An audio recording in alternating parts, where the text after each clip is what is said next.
បាទជ្រុបគ្រប់ជ្រាបសួរបងប្អូនបាទថ្ងៃនេះខ្ញុំបាទនាំអារម្មណ៍បងប្អូនមកមើលទីតាំងមួយដែលពីមុនធ្លាប់មានរឿងរន្ធត់កើតឡើងអញ្ចឹងណាបាទហើយទីតាំងនេះនៅក្រោយភូមិទេបាទពីមុនអត់មានអ្នកណាហ៊ានដើរកាត់ទេយប់ឡើងអញ្ចឹងណាក៏តែឥឡូវផ្ទះគេនៅរៀងចិត្តដែរអញ្ចឹងទៅក៏វាចាប់ផ្ដើមសាប្រលៀបខ្លះពីមុនខ្ទង់ឆ្នាំ2000នេះហ្នឹងនេះបើតាមចាស់នៅក្នុងភូមិណាគាត់និទានប្រាប់ណាចាំមើលដល់កន្លែងដើម7មួយខ្ញុំនឹងនិទានជូនបងប្អូនស្ដាប់តែឥឡូវដូចជាគេកាប់ចោលពីមុនល្បីបែបហ្នឹងណាបាទនេះគឺដើម7ទី1បាទតែដើម7ហ្នឹងគឺដូចអត់មានបញ្ហាទេគាត់ថាធ្លាប់មានអ្នកឃើញបាទឃើញសឈរពេញដើមឈើអញ្ចឹងណាបាទហើយនៅនេះវាស្ដុកមិនសូវមានមនុស្សឆ្លងកាត់មកទេបាទហើយដើម7ដែលតែងតែមានបញ្ហានោះគឺថាដូចជាគេកាប់ចោលហើយត្រង់នោះ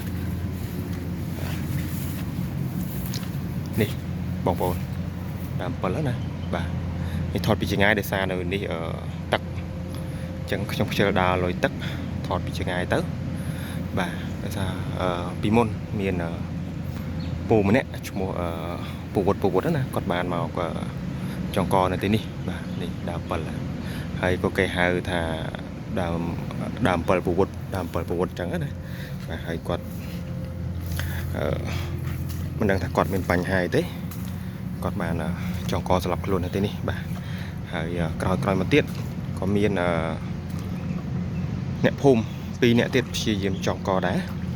បាទប៉ុន្តែអត់បានសម្រេចទេបាទនេះដើម7ហ្នឹងឥឡូវទៅជាចង់ដូចជាភូមិហើយបាទលេងមានគេខ្លាចដូចមុនហើយ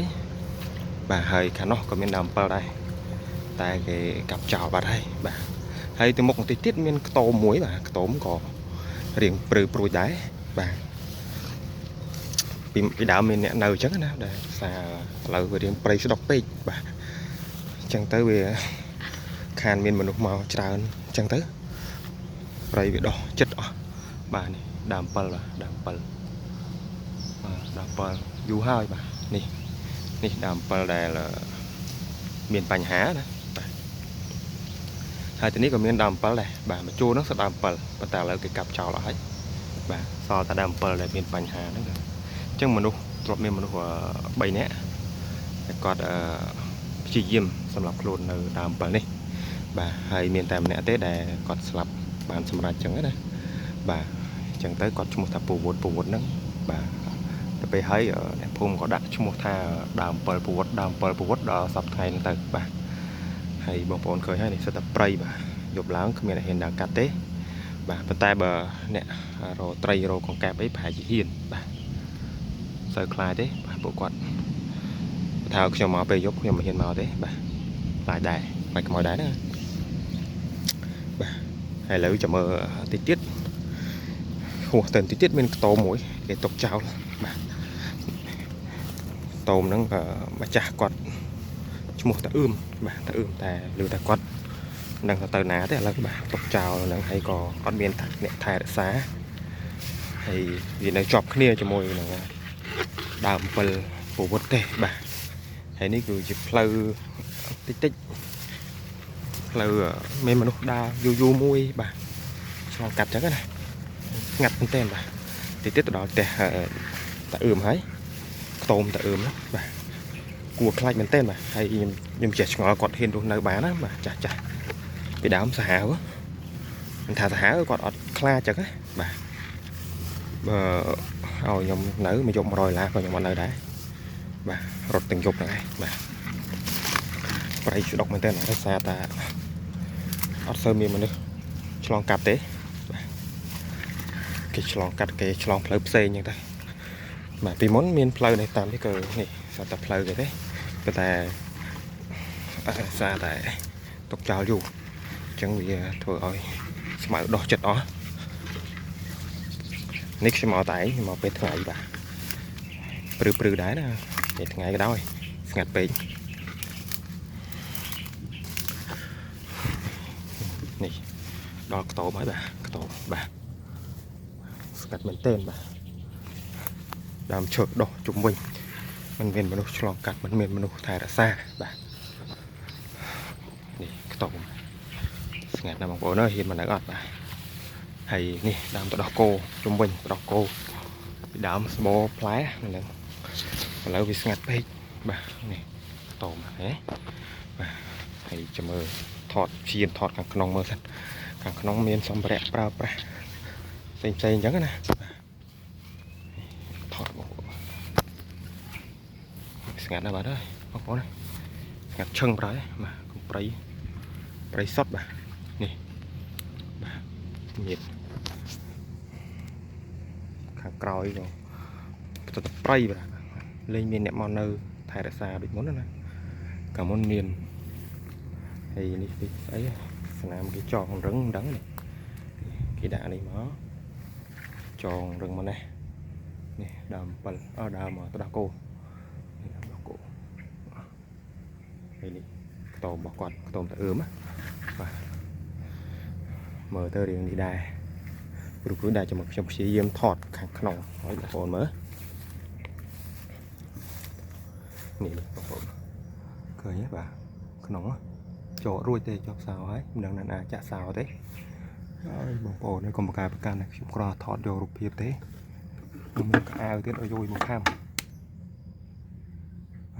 អាវនេះមុងក្អាវអូបាទមិនដឹងទឹកចោលពីឆ្នាំណាទេបាទកាមេរ៉ាថតស្អីច្បាស់ទៀត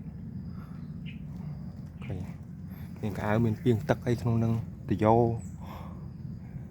បាទសម្ភារៈរស់នៅហ្នឹងអញ្ចឹងណាពីដើមឮថាតាគាត់នៅពេលឥឡូវអត់ដឹងគាត់ទៅណាទុកចោល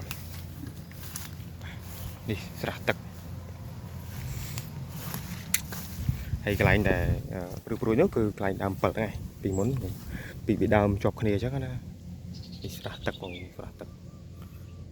មានស្មៅដុះពីលើចិត្តឈឹងមកដល់ស្រះទឹកនោះពីងទឹកខ្ញុំមិនហ៊ានទៅទេស្រុកពេកបាទព្រៃហ្នឹងសុទ្ធបាទ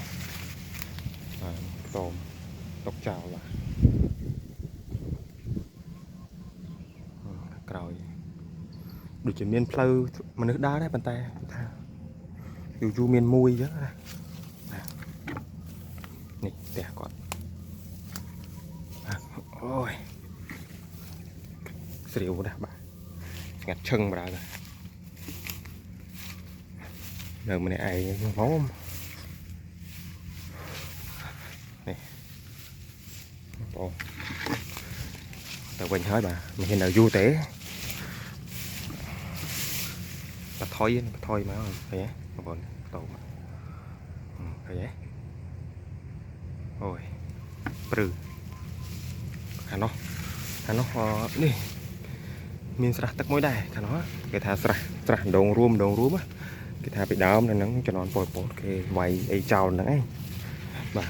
សពបោះចូលក្នុងដងហ្នឹងឯងបាទចឹងតែម្ដុំនេះវាកើតជាសបោរបស់ចឹងណាបាទហើយខ្ញុំមកថតឆៅតែដឹងមិនអត់បានសុំកម្មការប្រកាន់កូនចៅណាសុំថតជា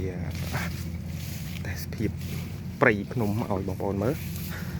ទុកជាការកំសាន្តហើយអត់មានកម្រងទេបងប្អូនខុសត្រូវយ៉ាងណានិយាយខុសត្រូវអីសូមអធិស្ឋានផងហើយ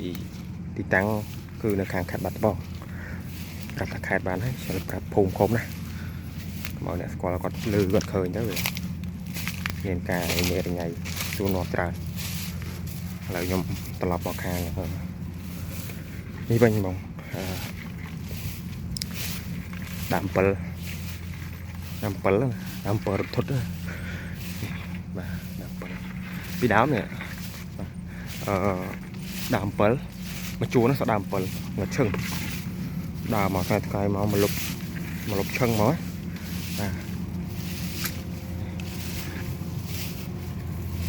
បាទ bật côm nó đào trong đào nó chó này trong cái thang nó đào nó chó còn hai bàn chó này mà ta lại thọt lại bóng bồn mới khơi lại nó rất là khơi rường có đi ta thọt ở bóng bồn ở chân cái này tập bàn trim ấy màu đấy sầm lên đang lưu cho bà thế này bóng bồn chia sấy đi đam bờ bà thấy chùm lái chứ bóng bồn đam bờ đó miền luôn si dùm trong co hồi đó tập bay nè bàแต่miền tại mình nè thế để quạt bàn sầm rát chứ nè và càng cào sài cáiปีnè tiết đi thangติดตามตอนไอ้จังนี่ก็ดำเปล่าเลยhay được khả nó miền chùm ca ông mình nè đây có thà có tờ bằng sài chẳng còn mờ máu khơi sò có bo bên đám chơi này và anh đi chùm vậy tạm qua tế và có trời dạng na còn cài bạc cán chưa mình chưa năng lờ bong bồn tê bà đầm bờ sau tập bị đàm thế bà nè đàm bờ đồn thốt và hay cái này đàm bờ bị đàm đây bên tai cái cặp trò lại hay nè làm tạm pha tới ní miền phù mới đây miền tè mùi đài chứ bị chỉ làm cá kia đấy nên là cây rơ chân nở ấy cao nó sẽ ta sai sẽ ta ấy nhớ và bray đó cái chân mở lên hơn ra nè là bò đi ra tắc đài đây này mở khởi không có nữa miền to mà miền to mùi nên đang đang tham miền mà đang ngọt thế vâng nhập chỉ yên thọt ở giờ bóng bóng mơ và ní thì cònតែទស្សនីយភាពខ្លះបើបងប្អូនមើលលេងទេបងប្អូនចូលចិត្តមើលលក្ខណៈបែបប្រៃអញ្ចឹងគឺត្រូវហើយប្រៃតែភាពបាទបោះតង់អីម៉ូបនេះបាទនេះគេកាប់មានអ្នកកាប់ឆ្កាដែរតាបោះតង់អីម៉ូយប់ឡើងរត់បាសជើងទាំងអស់គ្នាហ្នឹងបាទឈើដើម7មានពុតបាសជើងទាំងអស់គ្នាដែរបាទនេះប្រៃនេះខាងក្រោមមិនឡូវទេមានប្រឡោះមួយដើរទៅដើរក្រោមដើមឈើទៅអញ្ចឹងនេះប្រឡោះប្រហែលជាបងប្អូនមើលតាមសាប់អត់ឃើញបើនៅផ្ទាល់ឃើញដូចប្រឡោះមួយចូលទៅក្រោយទៅស្រែទៅអីភូមិគេនៅក្រោយស្ប្រៃដើមឈើបាទឥឡូវខ្ញុំក៏បញ្ចប់ចិត្តចប់និយាយចប់ហួសបន្តិចចប់ដើមឈើអូស្អីខ្លះកញ្ញាញនោះលេងជឿបាទបងប្អូនណាចង់បានមកយកនេះលេងជឿដាំទឹកផឹកប៉ុនខ្ញុំអត់តានីណាដាំហើយមិនទេខ្ញុំមិនដឹងដែរដាំឈើសតវ៉ាអូបាទដាំ7បាទដាំ7ហើយទៅខាងមុខនោះក៏មានផ្ទះដែរប៉ុន្តែវាមិនដឹងថាមានមនុស្សនៅអត់ទេចំការផ្ទះអីទុកចោលទេឥឡូវត្រឡប់មកកន្លែងដើមវិញអញ្ចឹងវីដេអូនេះគឺមានតែប៉ុណ្្នឹងទេបងប្អូនបាទខុសត្រូវយ៉ាងណាសូមឲ្យបងប្អូនអធិស្ឋានដល់រូបខ្ញុំបាទផងបាទហើយនិយាយស្ដីកាឡូថាមិនលឺអីដោយសារតែប្រើតែទូរស័ព្ទអត់បានយកមិចមកទេតែពេលអញ្ចឹងកាឡូស្ដាប់អត់សូវលឺបាទ